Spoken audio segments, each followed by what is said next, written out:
friends. Today I thought that since we've been talking about Passover, one thing we could talk about and do some fun activities with are pyramids. Do you know what pyramids are? We're going to talk about pyramids today. Pyramids are a structure that they built way back a long time ago in Egypt, and they look like this. They had to use lots and lots of bricks to build their pyramids. What do you think they used to make their bricks?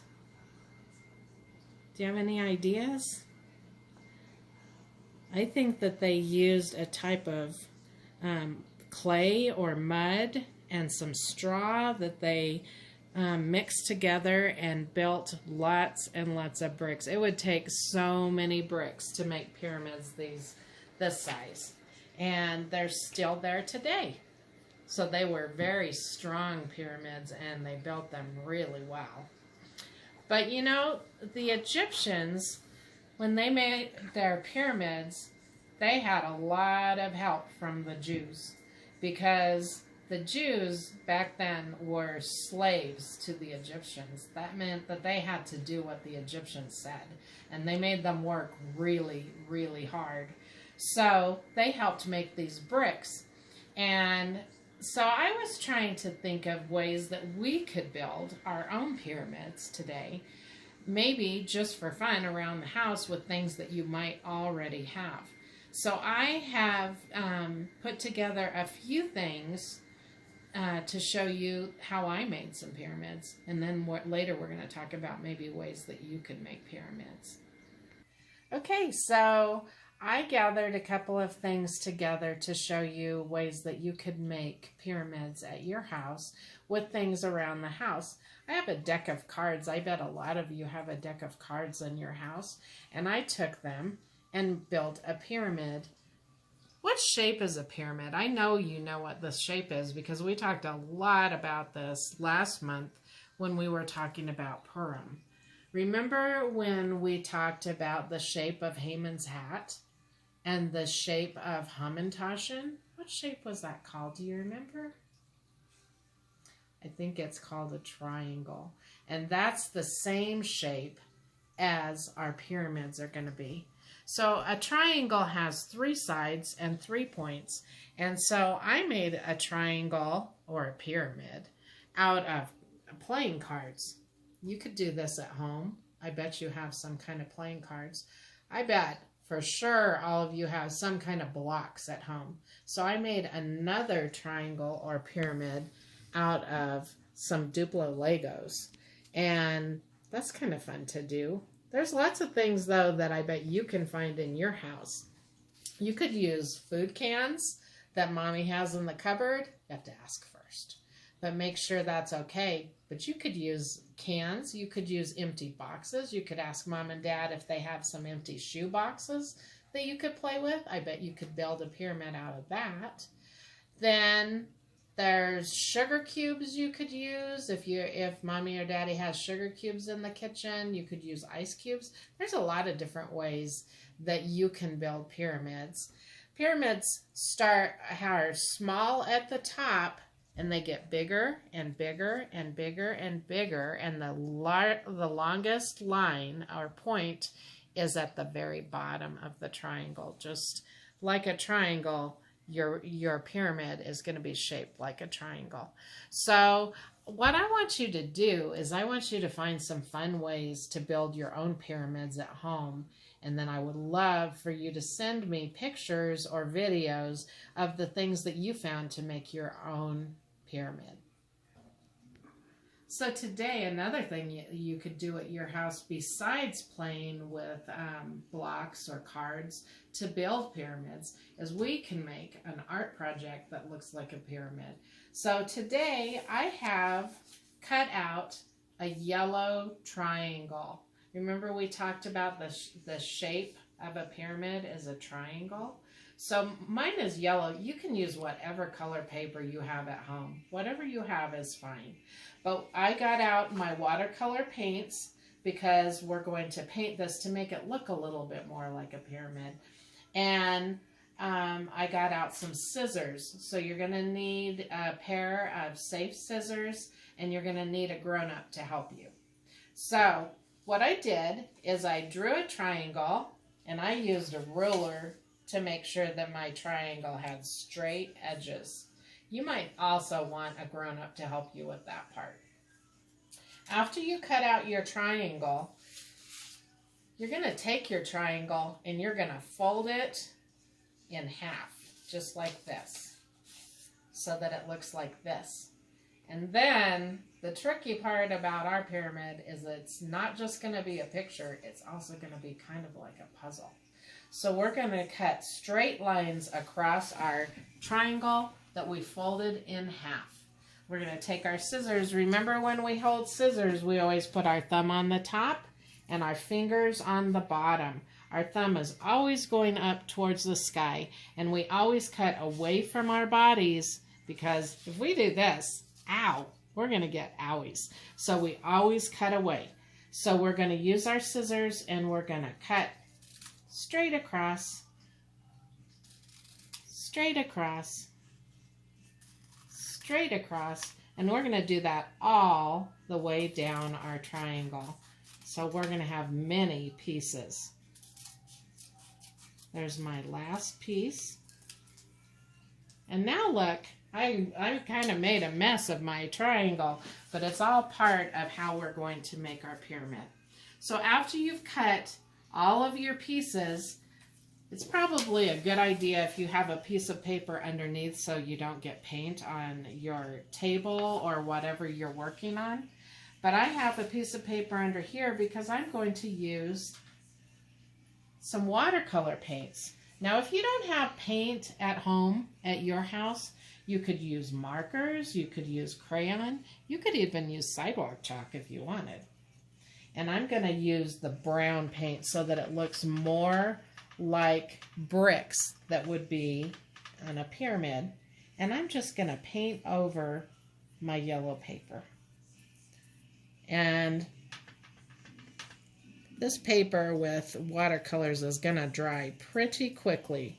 But before we can glue it on, we're going to have to make sure that it's kind of dry. So I'll go through and I'll do each one of my pieces with some paint. I'm using brown, but you could use a different color if you want, or if that's all that you have, that's fine. Whatever you have will work. And we're going to do all of our pieces like this, and then we're going to let them dry. After we have all of our pieces painted, I'm going to need a page to be my background. So I chose blue because I kind of want it to look like the blue sky that's behind the pyramid. Just like in this picture of the real pyramids, you can see the blue sky and the fluffy white clouds. So we're going to lay it down, and we're going to start. Remember I said that at a triangle, the longest point is at the bottom? We're going to find our longest piece, and we're going to put it on the bottom. And we're going to build it kind of like a puzzle. So each time I put on a new piece, it needs to be just a little bit smaller than the piece before it. So I'm going to keep putting them on. 1, 2, 3. Let's see. I think this is the right piece. 4, 5. I have 6 pieces to my triangle. And you're going to put them on your paper, but you're going to have to stick them down. So I have 2 kinds of glue here. You might have one of these kinds at your house. I have a glue stick that looks like this. Or you might have a glue bottle that looks kind of like this. You're going to take your pieces and you're going to glue them on.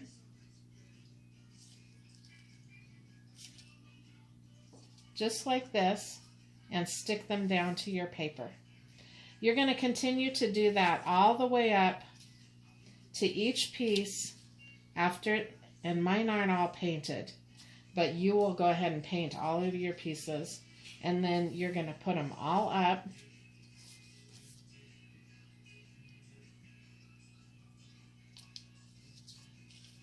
have 3 pieces,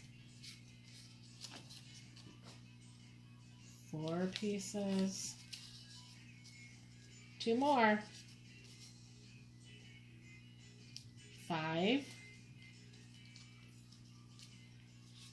and 6.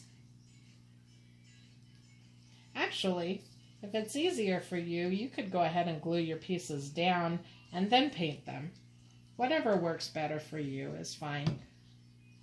I could go ahead right now and start painting some of my other pieces to make them all brown.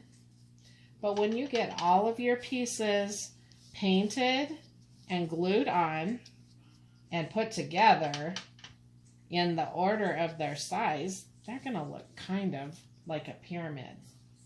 And I'm going to go ahead and finish these last couple of pieces. And then I'm going to show you one more thing that we're going to do to our pyramid picture. I'm going to have some more paint on each one so that it looks a little bit more like a brick in a pyramid. And I think that's going to just about do it. There we go. So we have our pyramid, and then the last thing we're going to do is remember in our picture we have the white fluffy clouds? We can, if you have it, you can use cotton balls to make white fluffy clouds. We did this in another project that we made the other day, and we kind of stretched the cotton out so that it looks kind of like a puffy cloud. Now, if you're using a glue stick, you can't really put the glue stick on the cotton or it will stick to the cotton. So what I would do if I were using a glue stick is I would go ahead and decide where I want my cloud on my picture, and then I'm going to put quite a bit of glue right in that spot, and then you can press it down. Press, press, press, just like that. And then I'm going to do it again over here. And then stretch it out and press it down. And I can kind of move it around to make my clouds whatever shape I want. Look at that, it's sticking to my fingers. All right, so I have a couple of clouds on my pictures. You can use a little puddle of liquid glue like this, or you can use a glue stick. If you don't have cotton balls and you would like to have clouds, what are some things you could do? You could use a white crayon, maybe, if you have a white crayon in your coloring box. Let me think, what else could we use? Maybe you could tear up a little piece of white Kleenex and glue that on to make it like a puffy cloud. You can kind of just look around your house and see what things you have. Always ask Mommy and Daddy first if it's okay. And if they say you can use it, you can get creative and find a different way to make your clouds. But today we made a cute little pyramid that also is kind of like a puzzle. And I think this is a fun thing you'll enjoy doing at home. So if you try this, or if you try one of our activities to build a pyramid, please let me know how it turned out, and I would love to see your pictures.